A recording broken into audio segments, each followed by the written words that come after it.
Welcome back to Cryptos Are Us. I am George. We're all George. So, happy Mother's Day. Happy Mother's Day to all mothers out there. Today's a very special day.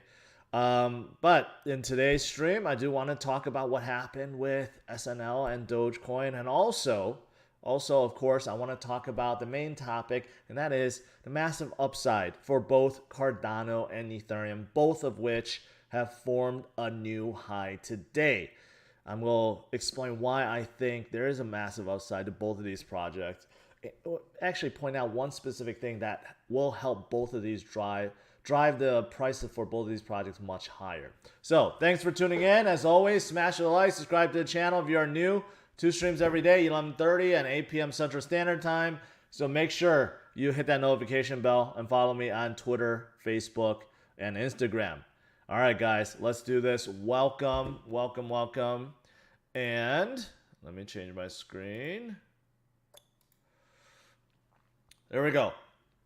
So first of all, Bitcoin is down a little bit yesterday, just like everything was pretty much up yesterday, but Bitcoin was nearing that 59,000, or actually 60,000, I should say. It actually broke above 59,000, and then there was a little sell-off. But right now, it looks like Bitcoin is back on track again. We're still stuck in that weird range, right, between 60 and 55, let's say, or 56. But you know what?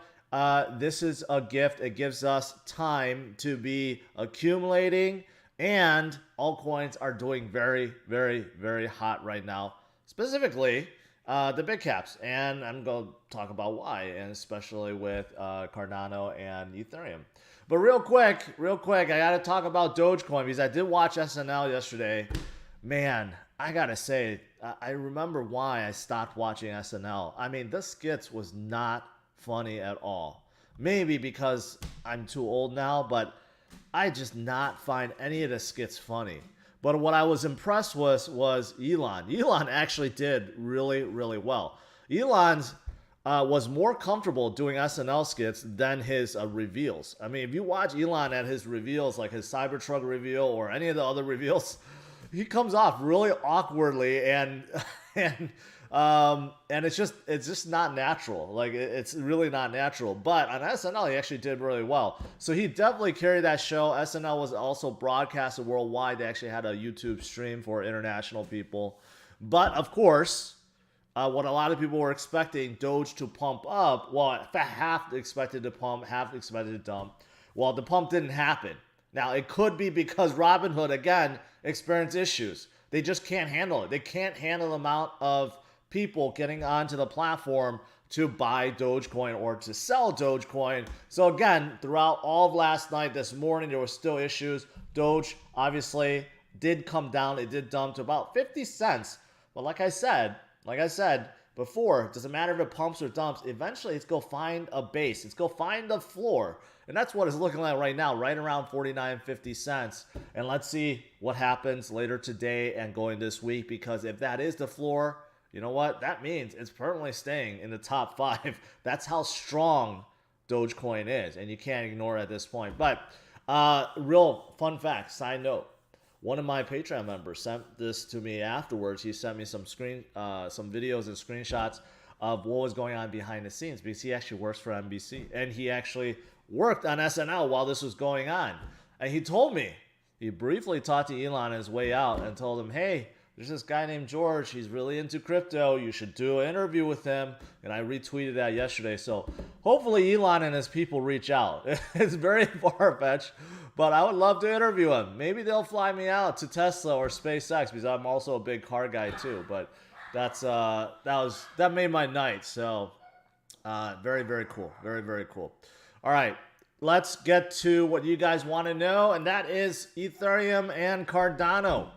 Ethereum is up slightly more, about 4% now. It's coming close to 4,000. That mystical 4,000. It's not really mystical. I mean, people are just looking forward to it. 5,000 would be more mystical. And Cardano is going up again at 14%.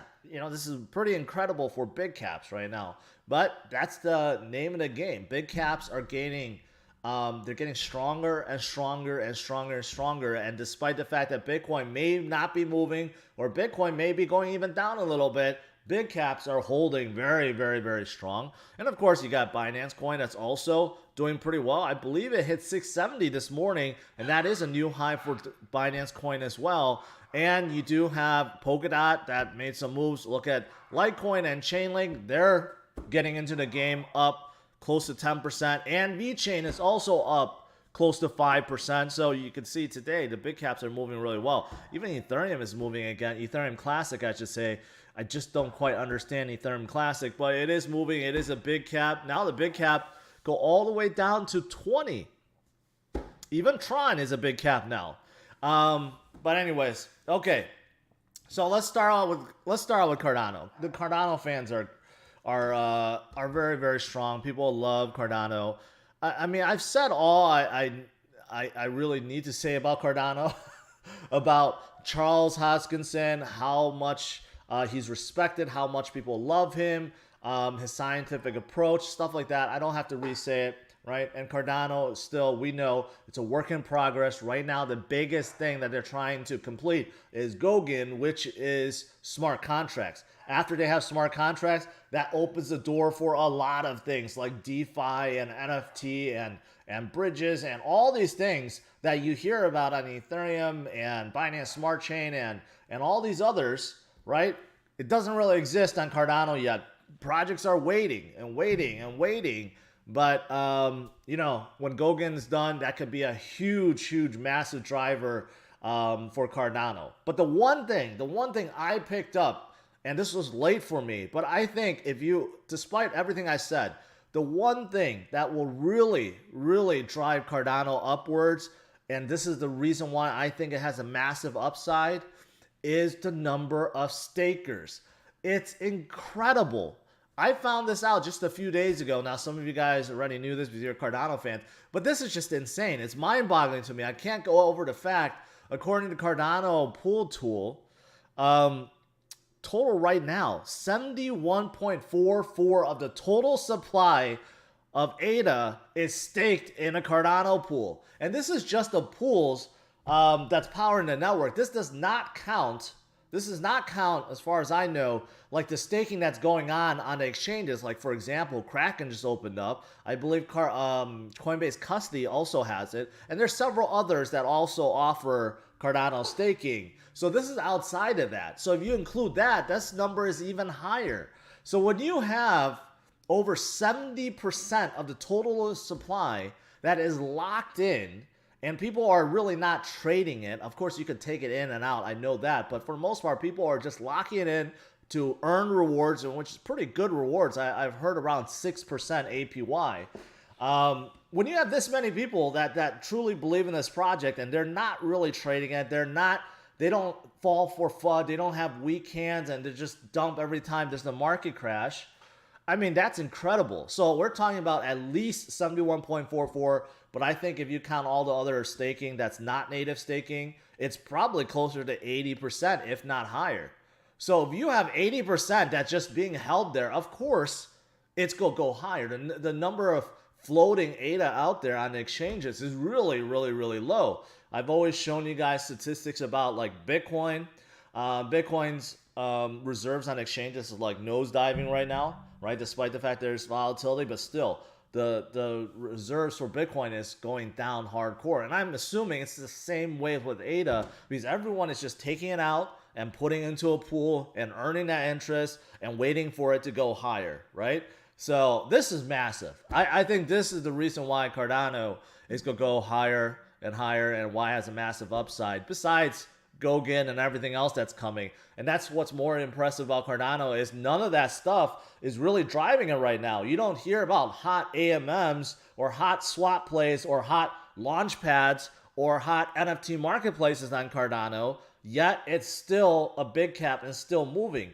Imagine when those things are available, how crazy it'll be, how much more adoption there will be with ADA once Goguen is done, and that should be later this year, right? So I do think Cardano has a massive upside, but this really opened my eyes to it, and unfortunately, I stated a few days ago, I still don't own any, but I feel like I need to FOMO in, honestly. I feel like I just need to FOMO in. Recently, Cardano has been moving quite a bit. I've been waiting for a period where it stalls or it comes down, but we may not get one for quite some time. So I may have to FOMO in one of these days. So if I do a video about I FOMO into Cardano, don't be surprised by it. All right, so that's Cardano. Super chats. H-bar. I'm neutral on H-bar. I think they're interesting, but a little bit too closed and corporate. Vera, do you think it can go $1 billion? I don't know, because I'm not a fan of Vera. I'm neutral on them, so I don't know if they can hit $1 billion. Quite possibly, since so many things have pumped, but still, I'm not very impressed with Varsity. All right, number 2 is Ethereum. Ethereum is also, Ethereum has been around so long. Everyone talks about it. At this point in time, it's like, what else is there really to say? But and I'm going to use the same argument as I did with Cardano, and that is, look at Ethereum right now. I know that there's problems with scaling and congestion, but you still do have a lot of people that believe in Vitalik. You have a lot of institutions that are still buying Ethereum. That's why there's an Ethereum ETF coming out in the United States, and there's 3 already for Canada, and you still have Grayscale Trust. Yes, those things still exist, and more money are coming into Ethereum.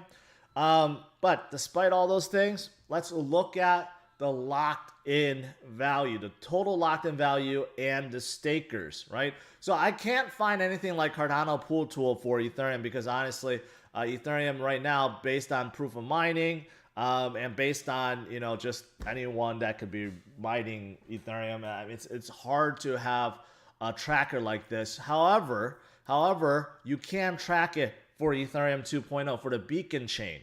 Okay, so this is what Ethereum is working on. You can stake natively right now, but when you stake your 32 ETH, it gets locked in and you can't do anything with it.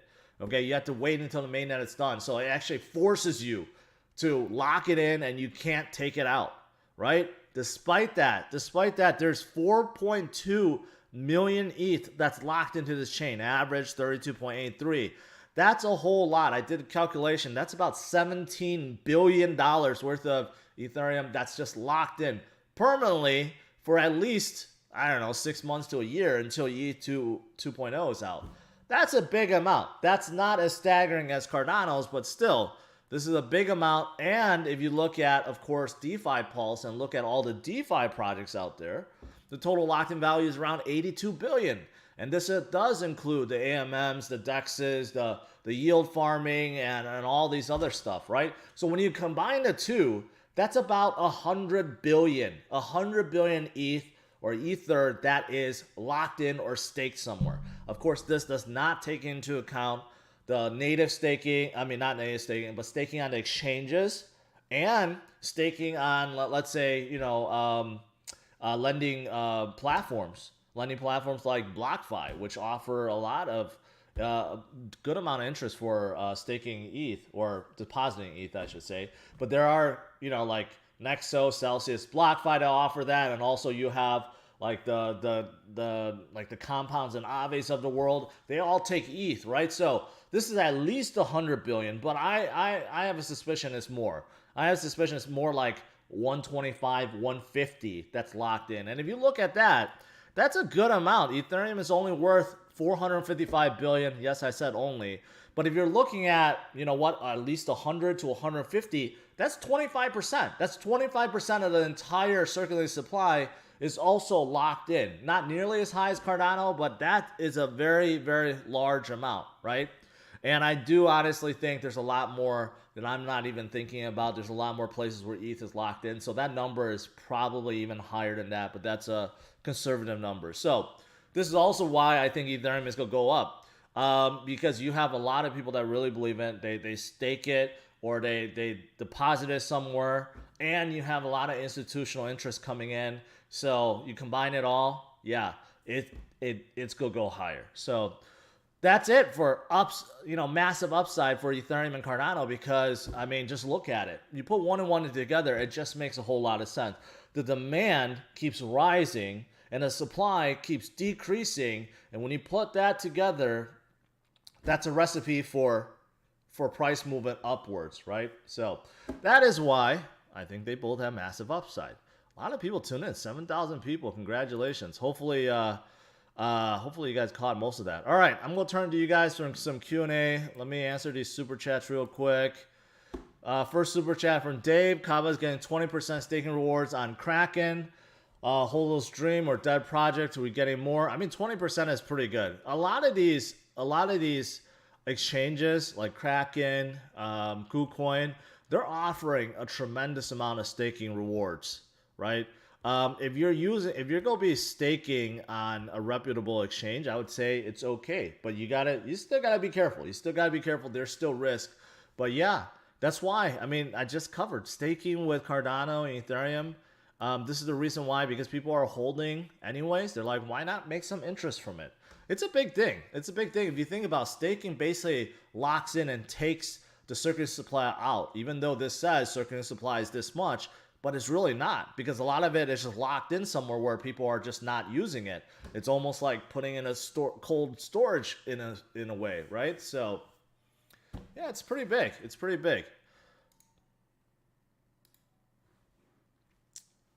a TrueBit a good buy now? I don't know anything about TrueBit, so I can't tell you if it's a good buy or not. Toko is like another exchange, like for Brazil or something like that. It's backed by Binance. I saw that. I'm not a big fan of these other exchanges. Oh wait, maybe I'm thinking about something else. Token? Yeah, I'm thinking about something else. My bad. It is on KuCoin.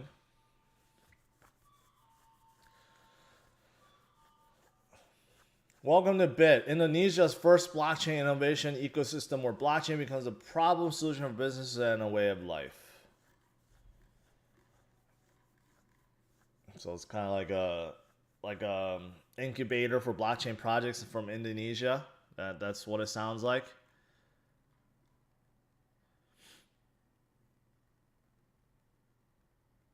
Yeah. Not my cup of tea.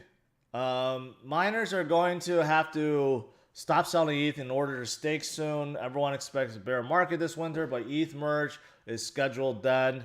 I don't know. I don't know. I don't expect a bear market. I do expect there's going to be a top, a blow off, but not to the extent of before because of the institutions in the game. But yeah, I mean, that's a good point. Thoughts on the rise of Matic and future outlook, and what will be the reason Inc. ETH is 250 less than ETH? Well, that's because they're giving a liquid. It's a liquid. If you stake, you're talking about Anchor, right? So Anchor doesn't give you. They give you liquid staking for ETH. If you lock into the 2.0 beacon chain, they do give you a liquid ETH. It may not be worth as much. That's the reason why, because it's not the real thing. It's a synthetic thing. And I do like Matic. They've been killing it. I mean, they've been gaining a lot of traction, a lot of partnerships, a lot of DeFi projects moved over, so they're pretty good. I'm new to crypto, but I'm not making money. What am I doing wrong? Because you're probably FOMOing in and moving too much. You need to just stick with solid projects and just hodl. Stop trying to day trade. Stop trying to flip from one project to another. That's the reason why you're not making any money. XDC seems promising with XM all under Flare Network. Yeah, I never looked at XDC. Oh, yes, I have.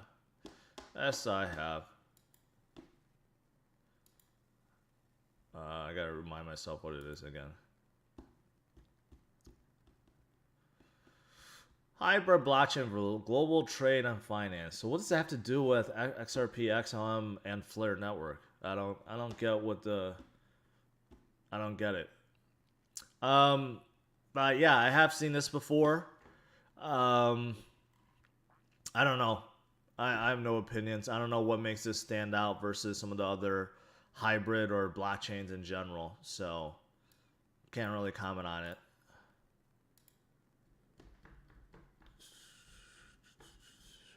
TrueBit is backed by co-founder and Coinbase, and one of the founders of TrueBit is the father of Solidity programming language. Okay. If you know that, then why do you need to tell me to look at it?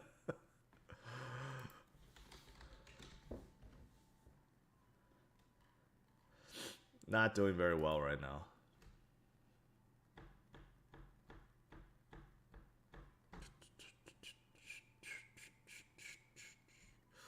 Scalable trustless computation, yes. When you say founders, one of the founders Solidity programming language, who? Yeah, I thought Gavin Wood created Solidity, and he's the founder of Polkadot. So who else is there?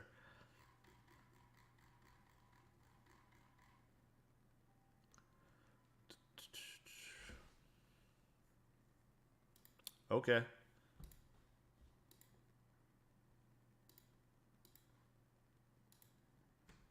Any prediction for BNB? Do you think it's possible for it to get to where ETH is at now? Yes.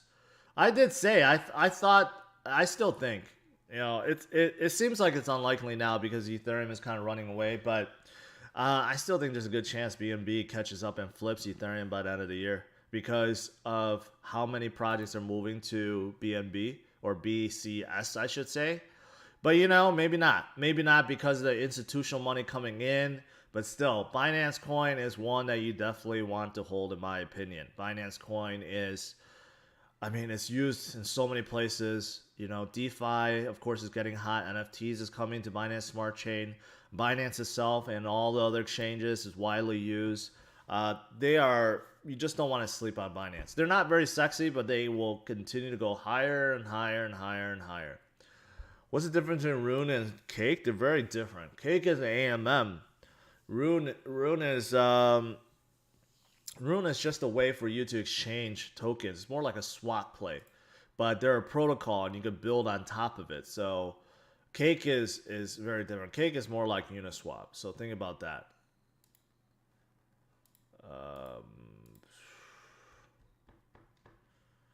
I have no idea what Zion is. Sorry, I can't look at that right now. Sync network is very undervalued.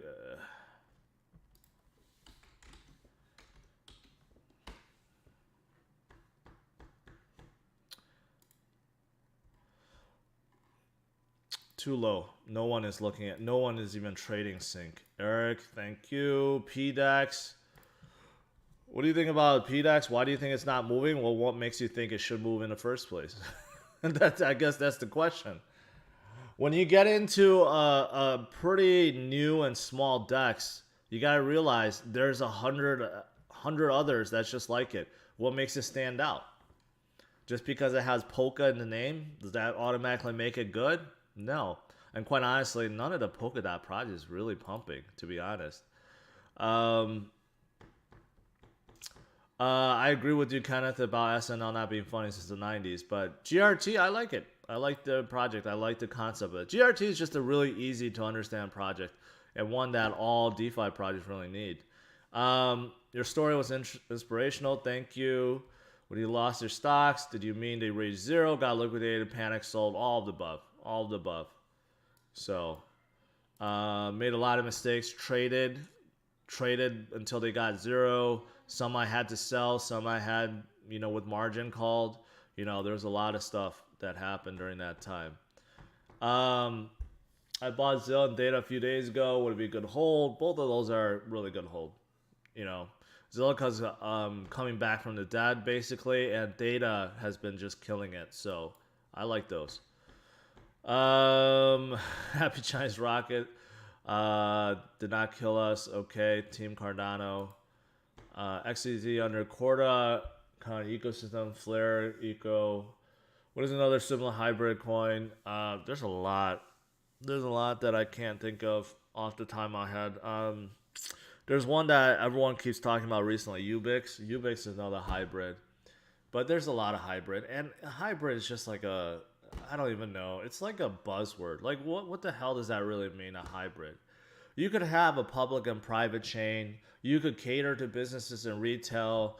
You can have different combinations of chains, I guess. But, just to say it's a hybrid chain, what does that really mean? And why is that beneficial? Hybrid doesn't mean that it's beneficial. So, I don't like that. I just feel like it's like a buzzword that makes it sound cool, but it doesn't really mean anything.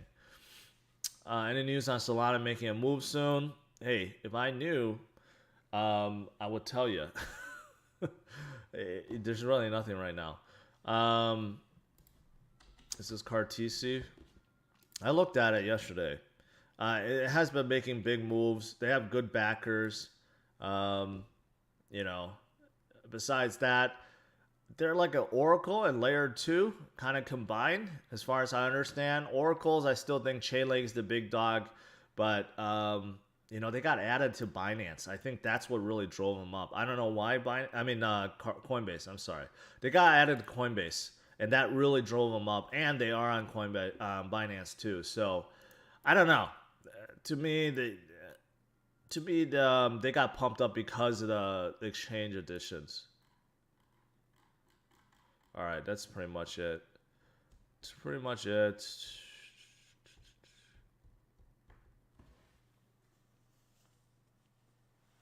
I cover Goose Finance, so they're like a yield aggregator. They keep stacking like the yield farming rewards. It's kind of insane. Verge, no. About Verge. InGen, yes. 1inch, yes. I like those projects. HBAR, I think they're interesting. I think they're gonna do far. Their native token creation for dApps to use. I think that's very interesting without utilizing smart contracts. But they're still a little closed system. Too closed for my taste, I guess. Roll my profits on Doge and VeChain, good idea? Of course. VeChain is a project I really love, so I think they will go much higher. Thoughts on Kusama with unlimited parachains being more utilized than Polkadot? Yeah, no, that's not going to happen. That's not going to happen.